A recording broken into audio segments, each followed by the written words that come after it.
This isn't really breaking news. I got to be upfront and honest about it. It's not breaking news. I don't know if you watched yesterday. It was dropped.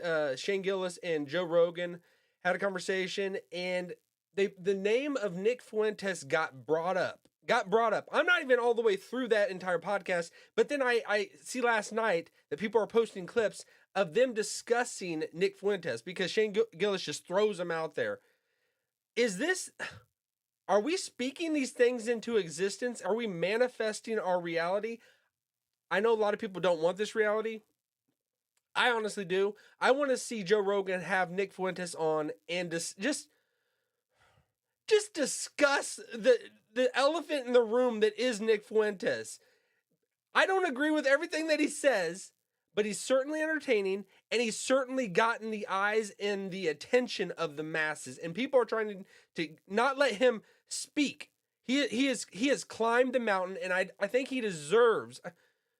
Got to be careful how I say this, but I think it would be in everyone's best interest if Joe Rogan brought him on and just air this out. We're gonna look at this. This is Joe Rogan and Shane Gillis speaking about yesterday. This is the clip. It's about almost 2 minutes long, but I'm gonna enjoy every second of it, and I hope you do as well. Two for war. You'd think we'd have more presidents, the Catholics. Yeah, they only had one. Biden right? too. Oh, Biden's Catholic. We got Biden. Allegedly. True. We only got one. He got shot, and then Biden was doing auto sign. Give us a good one. Yeah. You got anybody in mind? Fuentes. Nick Fuentes? He could probably win in a few years. Hold on, let's talk. Listen, he couldn't have existed before, right? 10, 20 years ago, couldn't have existed. Now, super popular. What's 20?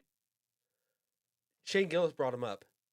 And Nick Fuentes, it seems like he's had some beef with Shane Gillis.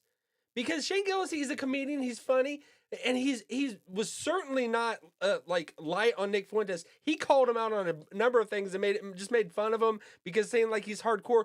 Shane Gillis is bringing him up probably because he's his homeboy. He's Catholic also. He wants a Catholic president. Joe Rogan does not want to touch this. I can tell Joe does not want to touch this. And that might be, I don't know if this is a little insider knowledge. Maybe it's just inside my own head. But is it because something's underneath the table happening? Are things being worked out that maybe Nick can go on there? I'm just floating that out there. I think it's actually happening. I think it is. I might just be reading the tea leaves, but I think it is. But let's hear what Joe says. Years from now look like? You know, maybe someone like that can win. Well, we'll see. I gotta pee so bad. We gotta wrap this up anyway. I'm down. 4:18. We got that one at the buzzer. Yeah. Well, listen, I will say this about it. It's fascinating to watch that there's like a whole group of people that feel very unrepresented in the world. And especially like young men. And here you got this young guy with a very high verbal IQ. Mm-hmm. And he also does a lot of shit posting, a lot of talking shit, a lot of trolling, says women shouldn't be allowed to vote, says wild shit. That one, I think that is actually valid. And even though that might not be the most like respectable in our nation, because we're told that like this of equal rights with everyone. I get that why we've made that, but I understand it. I think this major backlash that Nick has been pushing forward, and a lot of people are, that men need to be men, you know, and I think there is reasoning behind it. I don't think it's the most crazy thing, but I think the way that we're fed is that women should have exactly equal rights as men. When we understand men and women have complementary roles, we're not the same, you know. Women's sports and men's sports, there's obviously a difference, and when we try to just make everything equal across the board, we choke on our own just stupidity. And that Piers Morgan thing is like, bro, that was like an expert sparring with someone who thought they were an expert. Sure. Like they're playing two totally different games. And it's also the thing that people try to get Fuentes on is that he's still funny as fuck. It's funny. So that's where you're in a lot of trouble. When he hits him, do you think you made jokes about the Holocaust? He goes, too soon. Like, dude. And you could see He's wild. You could see Piers going, "Oh fuck, Bro, when he was like, me mom died. I was Oh. like, holy shit. bro." He got hit.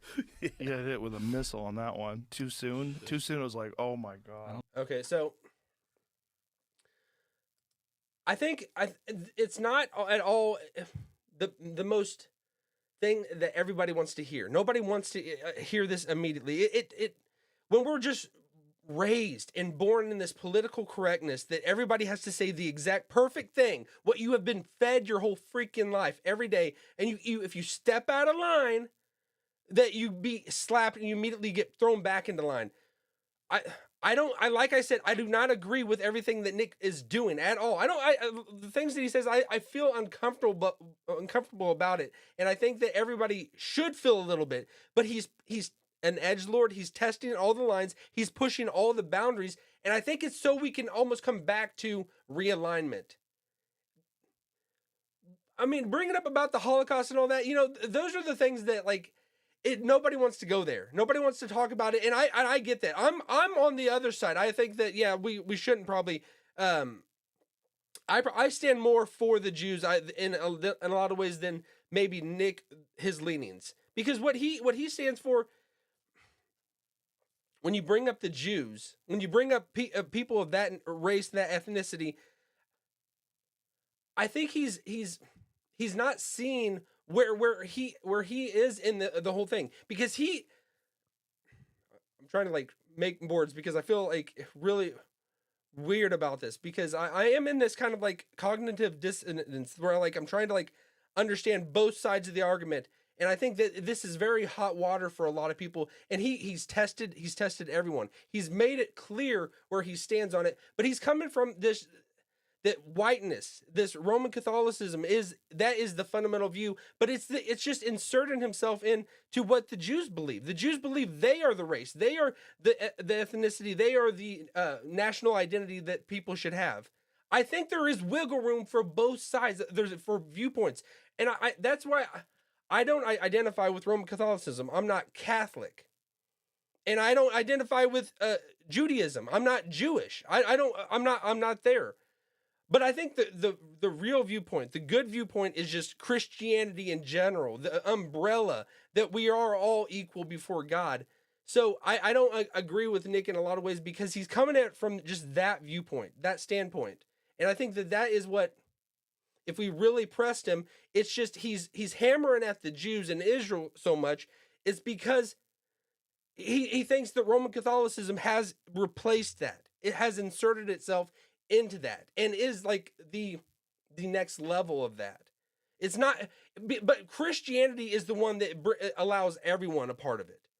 You don't have to be singularly a part of one visible manifestation on church of Roman Catholicism, because if you really get down to it, he would say that Protestants are going to hell. Anyone that's not in the church is going to hell. They're not a part of Christ, and I disagree with that. So I know this bringing up, it's funny to talk these things that he's just an edgelord about, bringing up the Holocaust and saying about it. It can be funny because that is legitimate. Too soon, when everybody understands, we understand, we can talk about things. People are making fun of things the next day now about if something terrible happens, because there's dark humor in it. I'm not saying it's great. I'm not saying I agree with it. But there is propaganda from both sides. People don't want to hear, they're coming from the Jewish identity side, that is they have made it an idol, because they don't want something like that to ever happen again. So they're using it against everyone. As you can see, I'm in the middle. I'm not, and I think anyone that is saying everything that Nick says is gold, is perfect, they're being fundamentally dishonest. They're being intellectually stupid. And they're just buying into something, which I can call out what he is saying that's wrong and I disagree with. And there's things that I agree with that he is paving the way. He is allowing our society to maybe be shook up so that it can come back into a right alignment, which is men need to lead.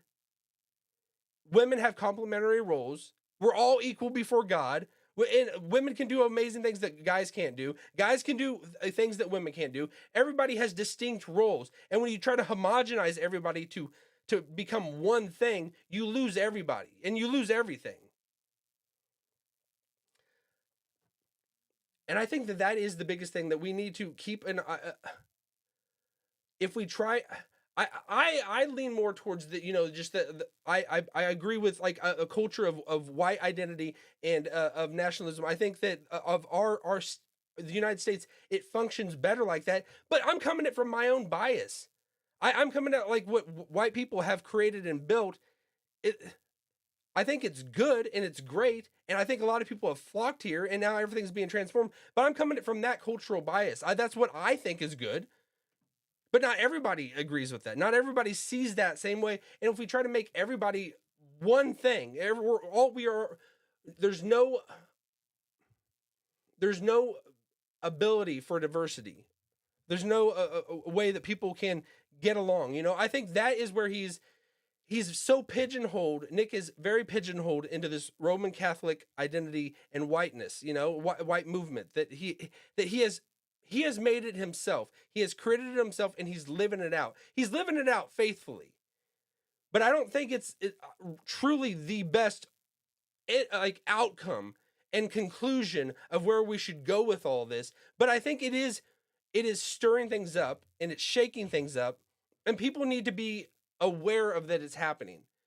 Because I struggle with this, like what America is. And like you could say, like, oh, it's white people, and it's not. It never has been. Never has been. You just have to be white.